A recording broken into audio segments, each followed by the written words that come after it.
प्यारे बच्चों, मैं राकेश कुमार सिंह, सहायक अध्यापक हिंदी, श्री विश्वनाथ इंटर कॉलेज कलाम सुल्तानपुर। बच्चों, आज हम पाठ 5 रामनरेश त्रिपाठी जी द्वारा रचित स्वदेश प्रेम के बारे में उनकी व्याख्या करेंगे। अतुलनीय जिनके प्रताप का साक्षी है प्रत्यक्ष दिवाकर, घूम घूम कर देख चुका है जिनकी निर्मल कीर्ति निशाकर, देख चुके हैं जिनका वैभव ये नभ के अनंत तारागण, अगणित बार सुन चुका है नभ जिनका विजय घोष रण गर्जन। बच्चों, पहले हम उनके कठिन शब्दों को या कठिन शब्दों के शब्दार्थ के बारे में जान लेते हैं। अतुलनीय, अतुलनीय माने होता है बेजोड़। फिर आ गया दिवाकर, दिवाकर माने होता है सूर्य। निशाकर माने होता है चंद्रमा। अनंत तारागण, असंख्य तारों का समूह। रण गर्जन, युद्ध की गर्जना। बच्चों, अब हम इनके प्रसंग के बारे में देखेंगे। कवि रामनरेश त्रिपाठी जी कहते हैं कि भारत के गौरवपूर्ण अतीत की झांकी को प्रस्तुत किए हैं। कवि रामनरेश त्रिपाठी जी ने भारत के गौरवपूर्ण अतीत की झांकी को प्रस्तुत किए हैं इसमें। आइए बच्चों, हम अब व्याख्या को देख लेते हैं। अतुलनीय जिनके प्रताप का साक्षी है प्रत्यक्ष दिवाकर, अतुलनीय जिनके प्रताप का कवि रामनरेश त्रिपाठी जी कहते हैं कि उन पूर्वजों को स्मरण करो, उन पूर्वजों को स्मरण करो जिनके यश की तुलना कोई नहीं कर सकता है, जिनके यश की तुलना कोई नहीं कर सकता है। साक्षी है प्रत्यक्ष दिवाकर और कोई नहीं कर सकता है, जिनके बल और प्रताप का साक्षी सूर्य है, जिनके बल और प्रताप का साक्षी सूर्य है। घूम घूम कर देख चुका है जिनकी निर्मल कीर्ति निशाकर, घूम घूम कर देख चुका है जिनकी निर्मल कीर्ति निशाकर, जिनकी निर्मल एवं स्वच्छ कीर्ति को चंद्रमा घूम घूम करके देख चुका है। ये नभ के अनंत तारागण, अगणित बार सुन चुका है नभ जिनका विजय घोष रण गर्जन। ये नभ के अनंत तारागण, ये आकाश के अनंत तारागण या आकाश के अनंत तारों का समूह इनके ऐश्वर्य और वैभव को देख चुके हैं। अगणित बार सुन चुका है नभ जिनका विजय घोष रण गर्जन, और आकाश असंख्य बार विजय घोषों को और युद्ध की गर्जनाओं को सुन चुका है। आकाश असंख्य बार विजय घोषों और युद्ध की गर्जनाओं को सुन चुका है।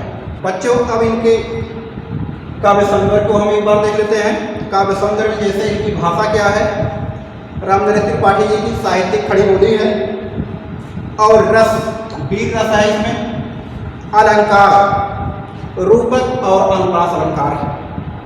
प्यारे बच्चों, अब हम दूसरे पद की व्याख्या करने चल रहे हैं।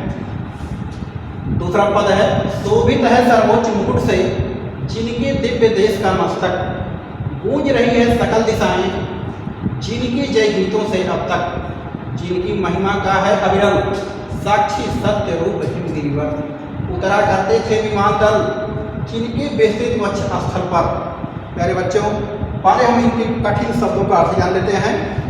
दिव्य, दिव्य माने होता है अलौकिक, दिव्य माने होता है अलौकिक। सकल, सकल माने होता है समस्त, सकल माने होता है समस्त। अविरल, अविरल माने होता है निरंतर। हिमगिर, अविरल। अब विमान दल, विमानों का समूह, विमान दल, विमानों का समूह। बच्चों, अब हम इसकी व्याख्या देख लेते हैं। शोभित है सर्वोच्च मुकुट से, या सबसे पहले हम इनका प्रसंग देख लेते हैं। प्यारे बच्चों, कवि रामनरेश त्रिपाठी जी कहते हैं कि हमारे देश के प्राचीन महिमा और गौरवपूर्ण का वर्णन किया गया है। कवि रामनरेश त्रिपाठी जी ने हमारे देश के प्राचीन महिमा और गौरव का इसमें वर्णन किया है। बच्चों, हम व्याख्या कर देख लेते हैं।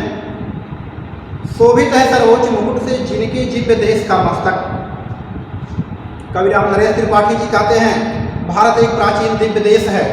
प्यारे बच्चों, कवि राम नरेश त्रिपाठी जी कहते हैं कि भारत एक प्राचीन दिव्य देश है जिनके मस्तक पर हिमालय रूपी मुकुट सुशोभित हो रहा है, जिनके मस्तक पर हिमालय रूपी मुकुट सुशोभित हो रहा है। गूंज रही हैं सकल दिशाएं जिनकी जय गीतों से अब तक, संपूर्ण दिशाओं में इनके जय गीतों की यश सुनाई दे रही है। संपूर्ण दिशाओं में इनके जय गीतों की यश सुनाई दे रही है, गूंज रही है।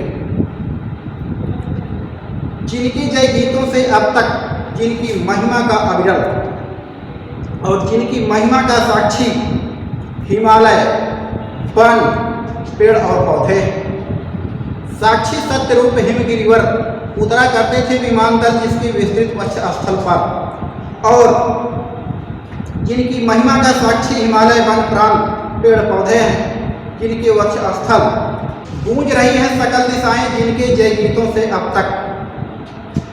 हमारे पूर्वज इतने ज्ञानी गुणी थे कि जिनका यश गान संपूर्ण दिशाओं में गूंज रहा है, संपूर्ण दिशाओं में गूंज रहा है। जिनकी महिमा का है अविरल, जिनकी महिमा का है अविरल साक्षी सत्य रूप हिमगिरिवर, और जिनकी महिमा का साक्षी